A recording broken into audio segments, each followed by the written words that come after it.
জেনে বুঝে মানলে কোরআন হাফেজ হওয়ার পরে বেহেশতের সুপারিশ পাবো আপন জনের তরে।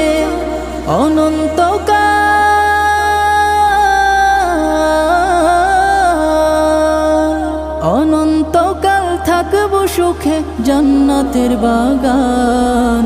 যাদের বুকের মানিক হলো হাফেজে কোরআন, হাফেজে কোরআন, হাফেজে কোরআন।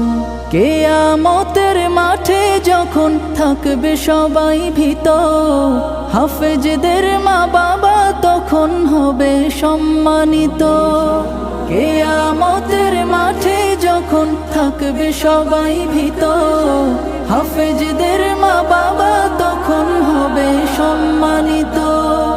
তাদের মাথা